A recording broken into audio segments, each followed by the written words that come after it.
Ah, Dark Souls, the game everyone loves.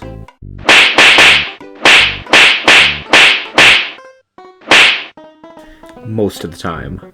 But today, we're not talking about the game, but a certain character, Artorias. More importantly, if his moveset is possible for a regular human like me or you. Artorias is just a regular guy like anybody else, except he's 11 foot tall, has a giant wolf as a pet, and is one of the 4 Knights of Gwyn. Along with being super tall, he has a giant sword that weighs about 10 pounds, can jump about 20 feet high, and has a left arm that is completely and utterly broken. Knowing all this, let's take a look at his moveset and see if it's possible for a human to perform. Starting off, let's look at the possible category. These are the moves that, with a little effort and hard work, anybody could do.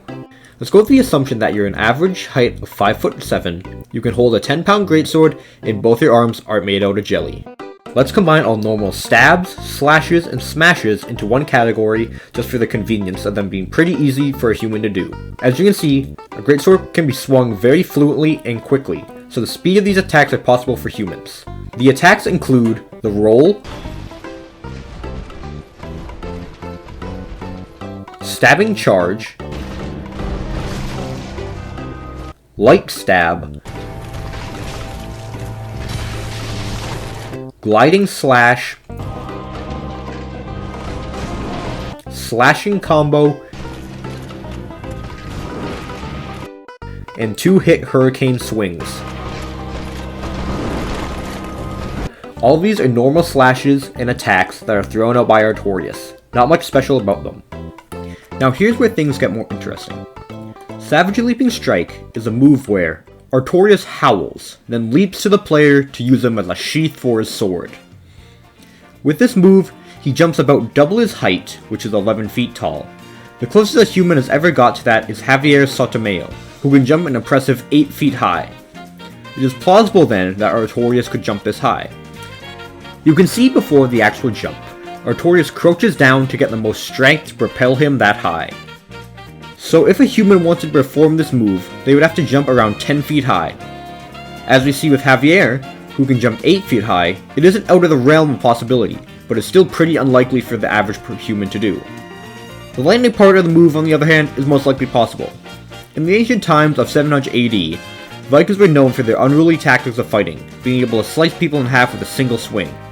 So for someone to impale another while falling from above is completely possible. Slashing dodge is our next move, and we can make a similar argument to Savage Leaping Strike.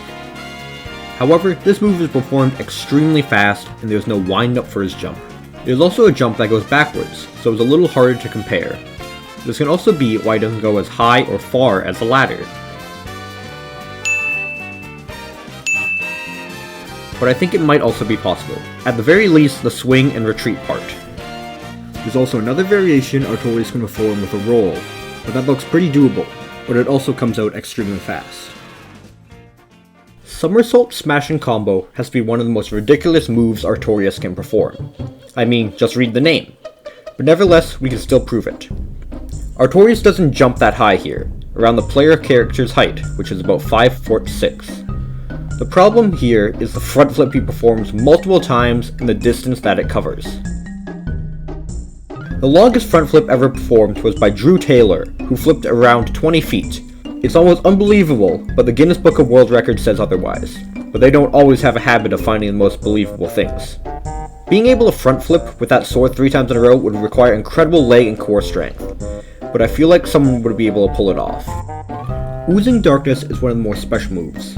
It doesn't involve his sword at all. Artorias uses his broken left hand to quickly chuck a bunch of ooze at you.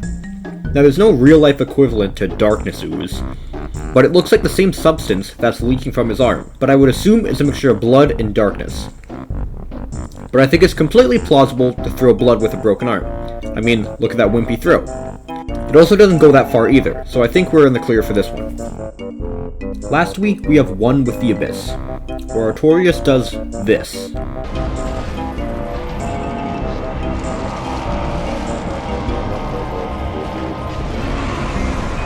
Now, if you want me to tell you that a human can explode themselves with darkness magic like it's Dragon Ball, I don't know what to tell you.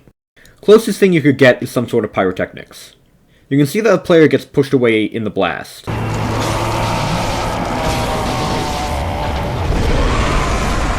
This attack also has one more ability, as it can give Artorias a damage boost to all his attacks. For real life though, we can just chalk that up to a warrior's spirit and determination not to lose, as it does only happen when decent damage is done to him. And that's all of Artorias' moves. For a human to perform these, they would have to stretch the limits of what we have accomplished physically, being able to jump double their own height and leaping distances of over 20 feet, swinging around a great sword like a pool noodle, and blowing up like a stick of dynamite. At this point in time, I think it's unlikely for anyone to do all these moves. Perhaps some people could perform one or two, but completing the moveset fully would require the proper genetics that outclass Olympic athletes and years of training. But who knows? As generations progress and we learn how to push ourselves even further, we might just, one day, be able to do a fictional character's moveset. Did I really just spend hours of my time researching humans' physical limits, all because I wanted to talk about Dark Souls? Yes. Yes, I did.